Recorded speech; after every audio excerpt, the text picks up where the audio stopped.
Hi everyone, so let's finish the last question of the June 2024 CSEC Add Math Paper, and this is for students who are revising, of course, for this year's June exam in Add Math. So the last question is on probability and statistics.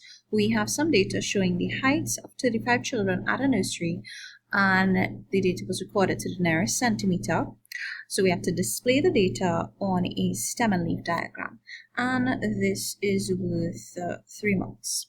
So in a stem and leaf diagram, of course, the stem, since all of the data is either 2 or 3 digit numbers, the stem we can use to represent the tens and the hundreds digits, and then the leaf would represent the units digits. So first we have to look for the smallest value in the data. So it seems like the smallest value in this data is 61. And then we have to look for the largest number in the data, and it seems like it is 118. So we have an idea of the range of our data. So if we were to draw the stem, of course, we have a line separating the stem and the leaf. So we would start from 6, right, for the 60s values. Then we have 7, 8, 9, 10, 11. And of course, afterwards, we would write down a key on the side to show how to read off the values on a stem and leaf.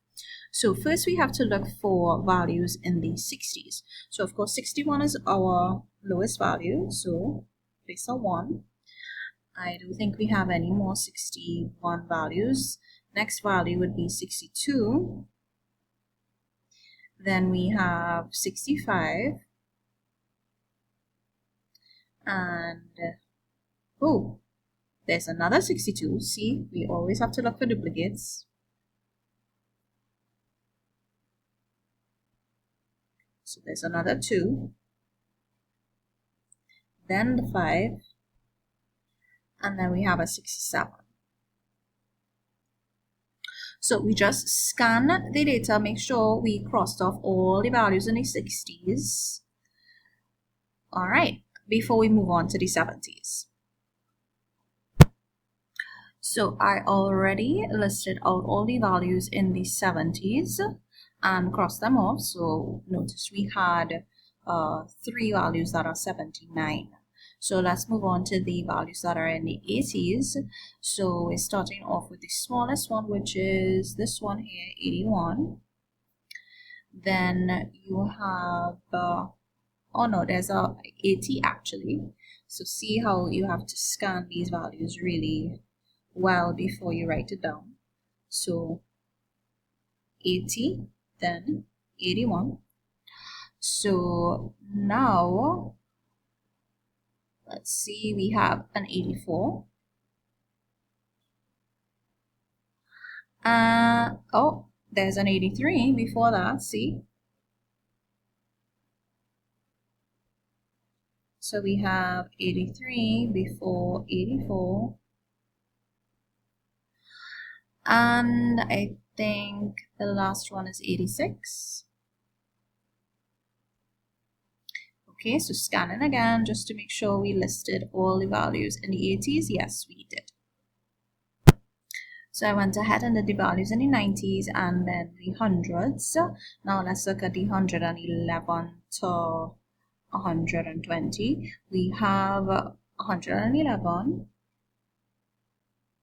Then we have 115. We have 116. And then finally 118. So that is all our 35 values. So now that we've displayed this on a stem and leaf diagram, let's write a key at the bottom. So let's just take one row. So let's use 10/3, and that represents 103. Are there units for this? Yes, centimeters, because remember this represents height. So 103 centimeters. So let's look at part 2. From the sum and leaf diagram in part A, part 1, determine the value of the median, lower quartile, upper quartile, and that is worth 3 marks. So when we have discrete data like this, let's determine the median. Now, because n is 35, of course, we have to look for the middle value. All right, so the middle value, Q2, which is our median, a half of the n plus 1th value. That's the formula for median. Okay, so if we substitute n is 35, 35 and 1 is 36, and half of 36 is 18. So we are looking for the 18 value, of course, which is I is in the middle, because of course we'd have 17 values before the median and then 17 values after the median, and then of course the value in the middle, the median, will make up 35 values. So the 18th value, now what we can add to our stem and leaf that I neglected to put in is frequency. I could add frequency in brackets on the side of each leaf, and that would help us to find the median instead of just counting our way through the values. All right, so in the first leaf I have 5 values. In the second leaf, 1, 2, 3, 4, 5, 6, 7, 8, 9. Yes, 9. Frequency is 9.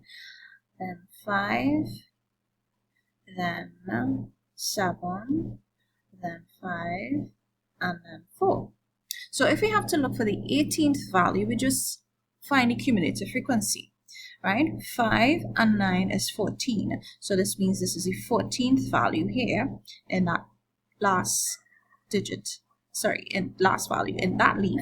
So this is the 14th value, 15, 16, 17, 18. So the 18 value is 84 centimeters. So that's our median. Let's look for the lower quartile. Lower quartile, of course, will be a quarter of the n plus 1 value. I'm not going to show the working. We already know how to do this. We just substitute. N is 35. We know 35 and 1 is 36. A quarter of 36 would give the 9th value. So looking for the 9th value in our data. All right, so this here, frequency of 5, tells us that 67 is the 5th value. So 5, 6, 7, 8, 9. So the 9th value is 75 centimeters. So then the last value we need to find is the upper quartile, which is Q3. So that is 3/4 of the n plus 1 value. And n is 35. So 35 and 1, 36. 3/4 of 36 will be the 27th value.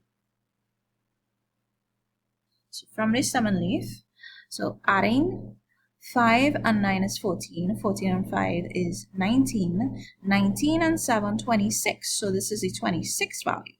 So the 27th value will be 103 centimeters. So we found our median, lower quartile, and upper quartile. Okay, so that was part 2. 3 marks. So let's go on to part 3.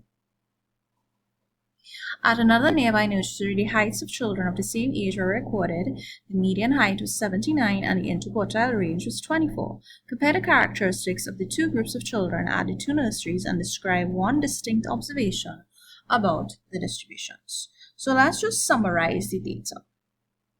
So nursery 1 and nursery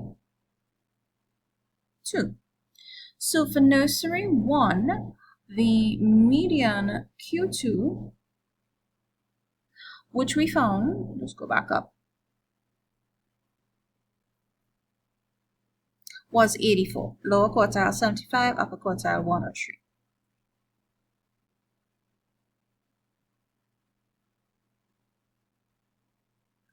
Now, to find the interquartile range, Q3 minus Q1 for the first nursery, the values that we found, we just subtract them, 103 minus 75, And 103 minus 75 gives 28. So the interquartile range is equal to 28 centimeters.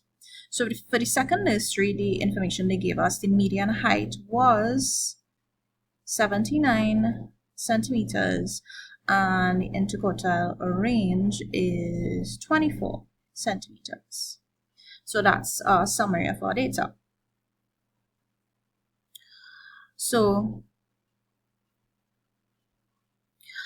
if we compare the medians and the interquartile range, the median definitely for nursery 1 is higher, so we can say that Q2 for nursery 1 is higher. And notice the interquartile range is also higher. Interquartile range for nursery 1 is higher as well. So one distinct observation we could see is that the students, or the children in nursery 1 are definitely taller because of those two observations, that the median is definitely higher as well as the interquartile range has a greater range of heights.